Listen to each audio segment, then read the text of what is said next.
Hello, everyone. I have a couple of things I want to accomplish here in this live stream today. First of all, I have one of my challenges here in my studio as I've worked on content for Yamaha for several years, creating keyboard tutorials, is that I often want to show a keyboard on my during my things in my videos, or if I'm coaching someone or whatever. It's nice to see a keyboard. And I could have a shot from the side where you could see kind of what my fingers are going up and down. But the best thing pedagogically is using that word at least once a week. So there, I've done it pedagogically. Now I've used it twice. Nice.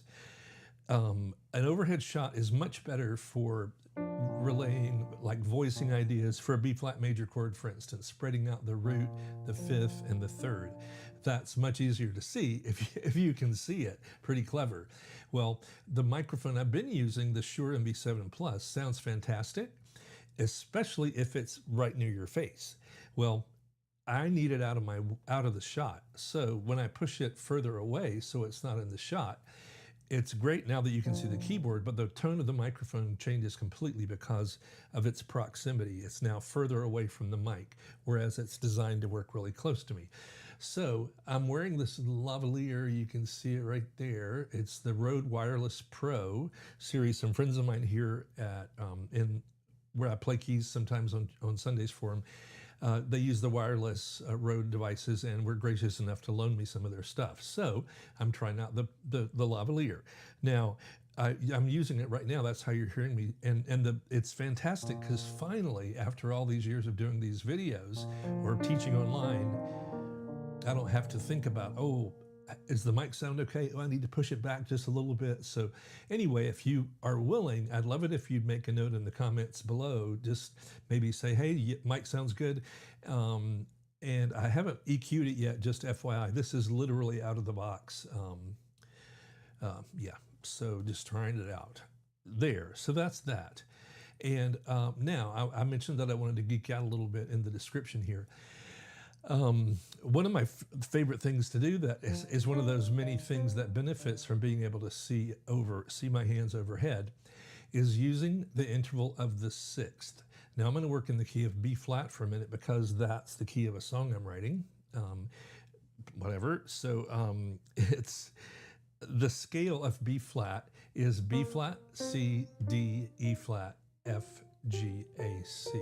Whoops, not C. I'll do it again. B flat, C, and I'll slow down.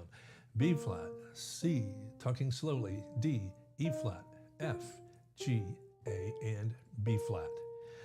Now, if I want to build a sixth above or below any note in the scale, or any note period, I can play a note and then count 6 notes up or down. I'll go above this time. So 1, 2, 3, 4, 5, 6.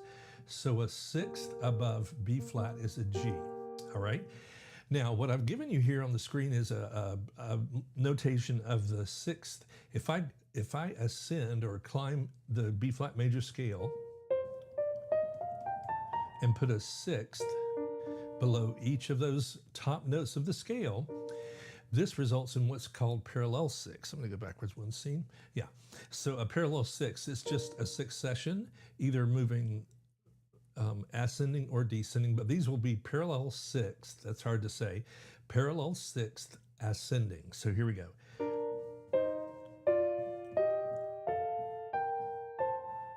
It's a beautiful interval, very melodic. As a classical musician, this is something that master composers have used for centuries to great effect. You'll recognize it in the works of Brahms, or the Adagio for Strings by Samuel Barber has gorgeous dissonances built around those the sixths that are used. Amazing piece. But for worship music, it's a great, what would you say, resource to have if we're trying to create an intro for a song. Let's say we're thinking, well, we're going to do a song this week in the key of B flat, and rather than just do the same intro we've heard every time we've heard the recording or used to hear in church, what if we came up with a slightly different intro? So in pursuit of that, you might mess with the interval of the sixth, and I'll show you some examples of what could result from that. Here's a further example. This is descending parallel sixth. And as you can see there, I start with D. This is the very bottom staff. I start with D on top, F below it. So these will be parallel sixth descending.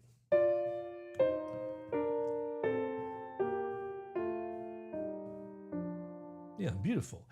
Now, that's the sort of the raw material we'd be working with. So there are infinite options of what you could do with those sixth. Now, I'm going to just show you some, in no particular order, some things you could do.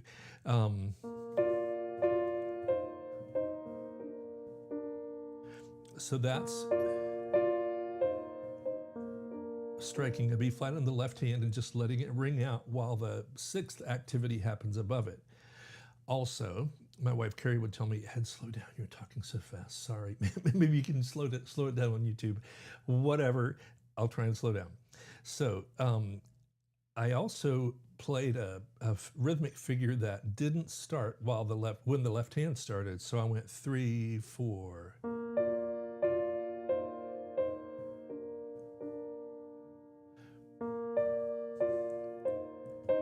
I don't want to get too complicated with the rhythmic description of that, but if we're in 4/4, 1, 2, 3, 4, the eighth note is 1 and 2 and 3 and 4 and. By the way, if you're watching live, please say hi and where you're from. I can't see your comments right now because I don't want to get distracted because that happens easily for me.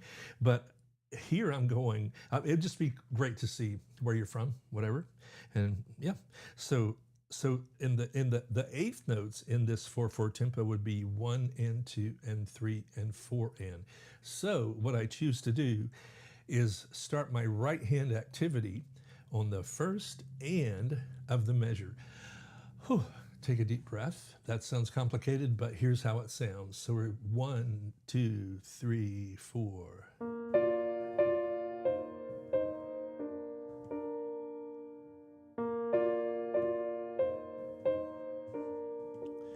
Now, I'm going to add a pad sound to that, just droning a couple of notes from the B flat scale, and listen to how rich even something as simple as that on the keyboard can sound with this pad.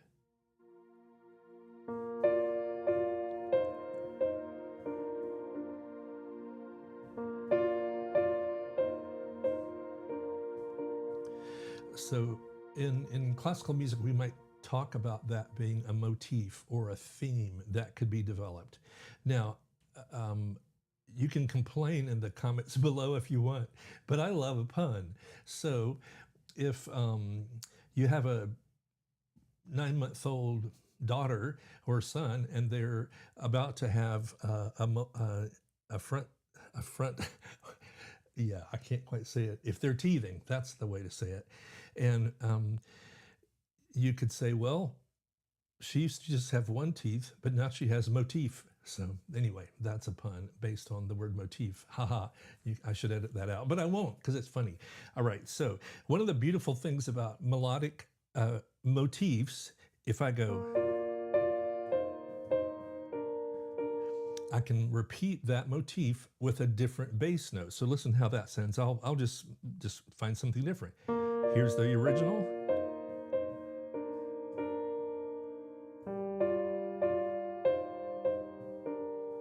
And finally over E flat.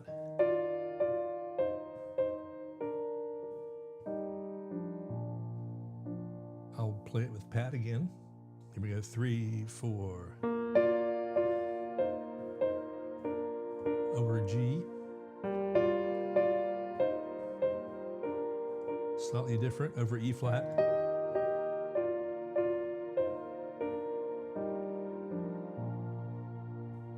So mic check and playing a few parallel sixths for you. If you're a keyboard player or a guitarist, or I suppose a cellist, where or a string player can do 2 notes at once. But the interval of a sixth is a fantastic tool to be comfortable with as in your musical arsenal. Now I want to show you one more example of what you can do with a parallel sixth. Now, this is going to use the concept of displacement. There's another big word I've used today, but instead of playing both of the sixths together, I'm going to play the bottom sixth first. I'll just play it rather than explain it because sometimes heard is easier than describing. So anyway, here's an option. 2, 3, 4. Over the G. That one messed up.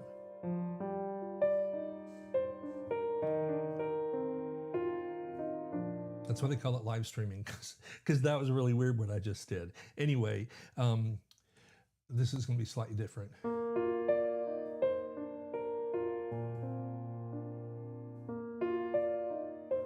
Yes, this is what I wanted to illustrate. The sixth, if I displace or separate them vertically from each other, I can start with the F.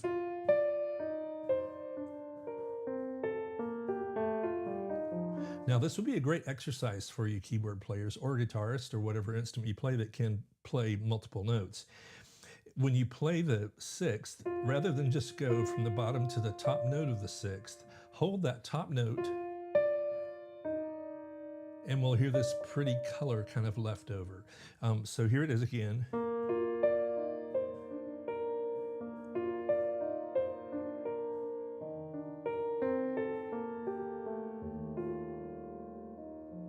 Again, this is improvised, so it's not super thought out, but I wanted to go here to the G minor.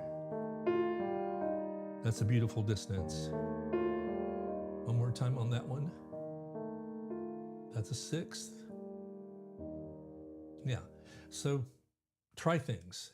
I'm going to be creating some exercise sheets that can give you some of these variations in just something other than the descending or ascending parallel sixth, but that element of displacement is a really beautiful thing. So when you're creating an intro for a song,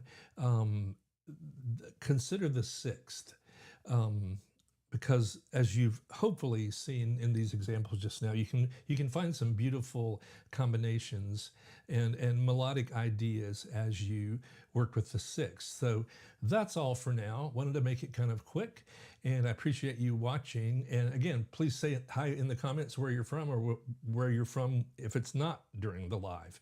And again, give me a thought about what you think of the sound of the mic. Thanks so much. Thanks for watching.